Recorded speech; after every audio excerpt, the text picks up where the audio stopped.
What up, all my vending bro and broettes?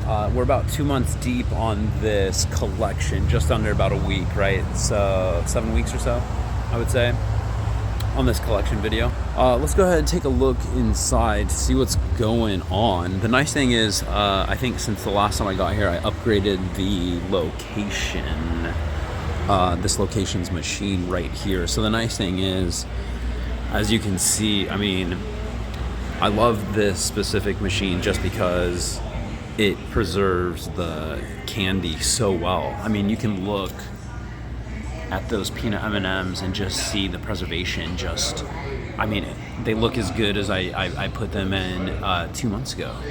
Same with the Reese's Pieces, right? They look great, and as you can see, the Skittles have been sold out. The question is for how long. Now remember, it's not the end of the world that this is out, because you're thinking, oh man, how long has this been out for? And I could have been making sales, or if this was just full. But the nice thing about this being out is it pushes the other two candies, because now if you want to get something, you're down to those two choices, and now you're going to put emphasis on lowering these two by default of this being out. Now, in general, I feel like candy just sells better than chocolates, right? And so the question is, well, for a bar point of view, what are my other candy choices, right? My only other option is Starburst, which is a great seller, but the question is, they're tough in a machine like this. And if I switch to a 4-chamber, then technically there's 2 Gumball, where one of them would be a Starburst, and bars don't like Gumball, shouldn't even talk about it, right? So where's the workaround? How do you get more candy in, right?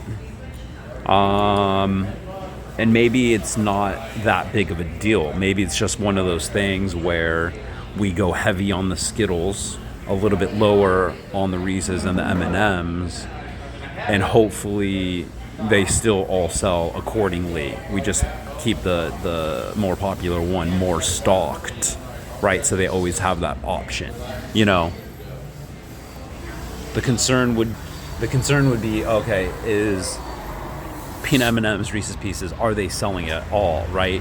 It's hard to really make that determining factor, right? It's hard to know exactly how much you're putting in, how much is coming out, right? And that's definitely something that I'm personally, trying to be more, accountable, trying to keep track of. If you put in a certain amount, it may tell you, may not. Let's see how much we've made at this location so far, though.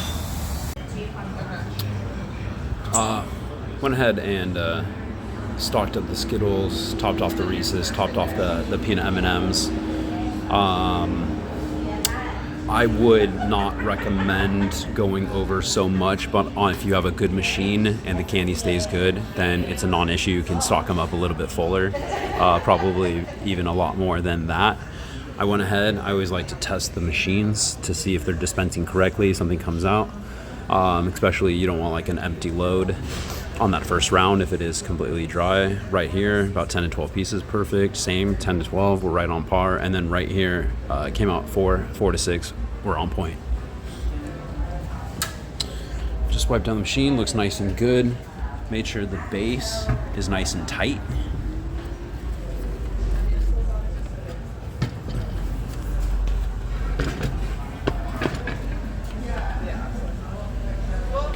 As far as the collection goes,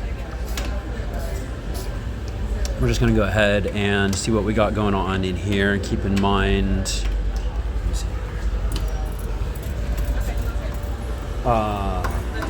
it has been about 7 weeks. Just kind of break that in for you. So you can tell there is it warrants a demand, right? It's hard to really determine where each is coming from, whether it's from the Skittles. I mean, you can tell it's like center right here, but is it completely definitive where it's like this is the side for the peanut, this is the middle for the Skittles, and then this is for the Reese's? I want to say it's close, and it's definitely something that we need to keep track of or test at home as far as theory goes, so that we can dispense it and we can see exactly where it's shooting down to, and if it is an accurate assessment, right? Something to definitely consider. Let's go ahead and count this up and see where we're at. So, I always like to improve even when it comes to little things, as far as, the nice thing is this does come with a nice tray. So everything's very organized right here. You can see I like to be organized when it comes right here to the counter stuff, so that we can just keep track of the numbers. What's the best way to get this coin onto this weight machine, right?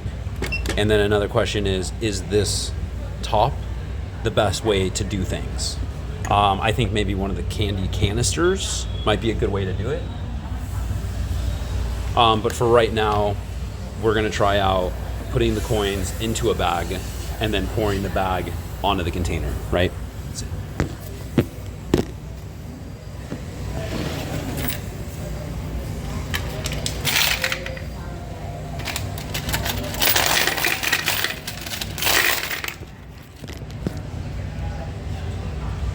Some sort of method like this, right?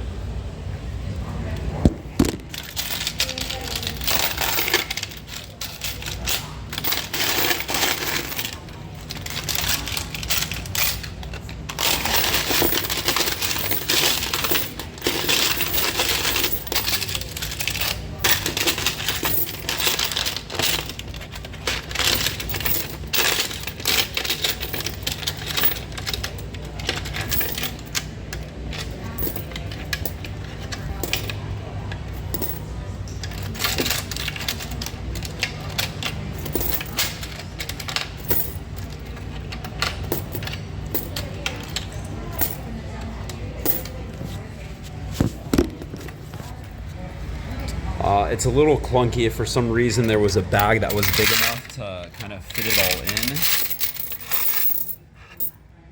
Although, it kind of does work out.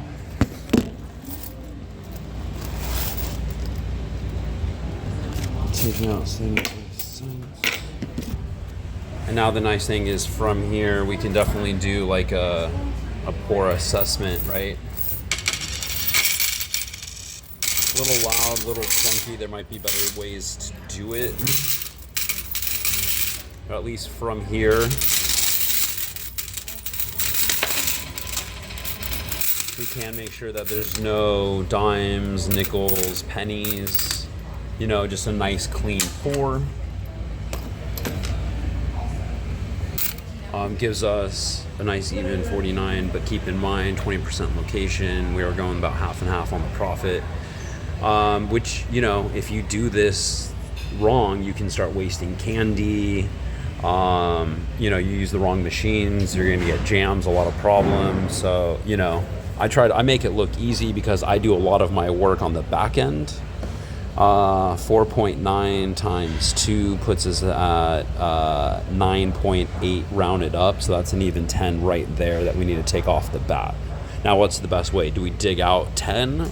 Or can we do something a little bit more professional? I think the best way to do it would be to pour it back into the bag.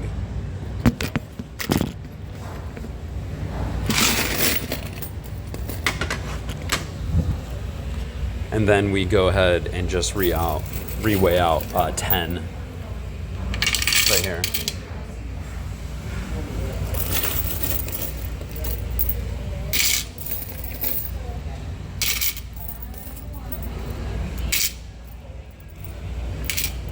Right there. Perfect. So that's going to go to the house. I like to give the house their coins on something instead of handing them like full of quarters. Sometimes I like to offer cash, although I do like when they have quarters on hand to give it to their customers. You can even offer if they need extra quarters. I always put my number on the machine so that they can get a hold of me, things like that. At the end of the day, it's a convenience, right? So you want to try to make it as convenient on them as possible. That's why I don't like using machines that have issues, because if they need to call me and say, hey, there's something wrong with the machine, that it's like, well, now they have to start getting involved, and now you're putting them on the clock. And the last thing you want to do when you're working with a third party like myself is get put on the clock like that, right? So the more you can go easy on your clients, the easier they're going to go on you. And I think that's what makes for a good relationship. So yeah, just to recap right there, as you can tell, if you can manage this correctly, it could be quite lucrative and easygoing. That's it for now. On to the next.